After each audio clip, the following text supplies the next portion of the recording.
সময়টা ছিল ২০০১ সাল। ২০০১ সালের শেষের দিক থেকে শুরু হয় আমাদের জীবনযুদ্ধ। তখন থেকে এই পর্যন্ত নানা রকম সমস্যার মধ্যে দিয়ে যাচ্ছি।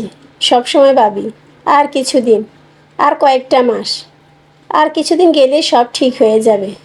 কিন্তু কই, কিছুই তো ঠিক হচ্ছে না। বরং দিন দিন আমাদের জীবন যেন আরও দুর্বিষহ হয়ে উঠছে। একদিকে বাজার দর, অন্যদিকে সন্তানের লেখাপড়ার খরচ, সব মিলিয়ে দিন দিন যেন টানাপোড়েন আরও বেড়েই যাচ্ছে। আসলে একজনের ইনকামে বর্তমানে সংসার চালানো খুবই কঠিন। তার উপর যদি থাকে ২-৩ জন সন্তানের পড়ালেখার খরচ, তাহলে তো আর কথাই নেই। আসলে ২০০১ সালের আগে মোটামুটি ভালোই চলছিল, কিন্তু ২০০১ সাল থেকে আমরা যেন কঠিন যুদ্ধের মধ্যে দিয়ে পার হচ্ছি। সময়টা যেন আর যেতেই চাচ্ছে না, যুদ্ধ যেন আর থামছে না। সব সমস্যা যেন একসাথে আমাদের এসে ঘিরে ধরেছে, একের পর এক সমস্যা। একজনের ইনকামে আমরা কোনোভাবেই সমস্যাগুলো কাটিয়ে উঠতে পারছিলাম না। আল্লাহ সহায় বলে এখনও বেঁচে আছি, না হলে যে কি হতো আল্লাহই ভালো জানে। আমি চাইলে চাকরি নিতে পারতাম, কিন্তু সেই সময় আমার মেয়ের অসুস্থ ছিল। আমি চাইলে চাকরি করতে যেতে পারতাম না, কারণ ওকে দেখাশোনার জন্য একজন মানুষের প্রয়োজন। তো মা ছাড়া সন্তানের দেখাশোনা আর কে এত ভালোভাবে করতে পারে, সেটা তো সবাই ভালো করে জানে। তো আলহামদুলিল্লাহ, আমার মেয়ে এখন আগে অনেক ভালো সুস্থ আছে। সবাই আমার মেয়ের জন্য দোয়া করবেন। একটা কথা আছে না, মরার উপর খাড়ার গা, আমার হয়েছে সেই অবস্থা। আমার ছোট ছেলে আমার গর্বে, সেটাও আমরা ঠিকভাবে জানতে পারিনি। হয়তো বা আল্লাহ তাআলা এটা আমাকে পরীক্ষা হিসেবে পাঠিয়েছে, যে আমরা হতাশ হয়ে কোনো ভুল সিদ্ধান্ত নিই কিনা।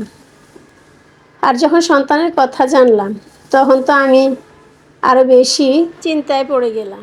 আল্লাহ, কিভাবে কি হবে। কারণ যেহেতু আমার সন্তান সিজারে হয়, তো সেহেতু সিজারের একটা খরচ, ওষুধের একটা খরচ, সব কিছু মিলিয়ে অনেক চিন্তার মধ্যে পড়ে গেলাম। তারপর মা, ভাই, বোন সবাই মিলে সান্ত্বনা দিল যে তুমি এত চিন্তা করো না, আমরা তোমার খরচ চালাবো। তো তাদের উপর ভরসা করে, আল্লাহর উপর ভরসা করে সন্তান তো নষ্ট করার কোনো কথাই আসে না, কিন্তু তারপরেও অনেক চিন্তার মধ্যে ছিলাম। তখন ভাই, বোন, মা, স্বামী সবাই মিলে সান্ত্বনা দিল, অনেক সান্ত্বনা দিয়েছে, তাদের কাছে অনেক কৃতজ্ঞ। তারপর মা, ভাই সবাই আমার খরচ চালিয়েছে। আবার এদিক দিয়ে আমার হাজব্যান্ডের অফিসের চেয়ারম্যান, উনিও সিজারের টাকা দিয়েছিলেন। তো এভাবে গেল, কিন্তু তার পরবর্তীতে যে খরচটা আছে সেটাও তো আমাদেরকেই বইতে হবে। তারপর অনেক কষ্ট করে অনেক দিন গেল, এখনও পর্যন্ত সেই একই আশায় আছি, একই আশায় এখনও দিন গুনতেছি যে একদিন আল্লাহ আমাদের দিন পরিবর্তন করবে, হয়তো বা আমাদের আর এরকম থাকবে না, ইনশাআল্লাহ থাকবে না।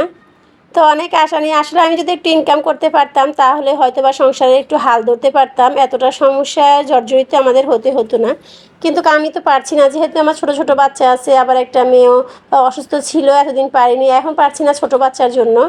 তো দেখি সামনের দিকে কি হয়। আপনারা আমার এই চ্যানেলটাকে সাপোর্ট করবেন, আমাকে একটু সাপোর্ট করবেন, যাতে আমি আমার সংসারের একটু হাল হলেও ধরতে পারি। সবাই ভালো থাকবেন, আল্লাহ হাফিজ।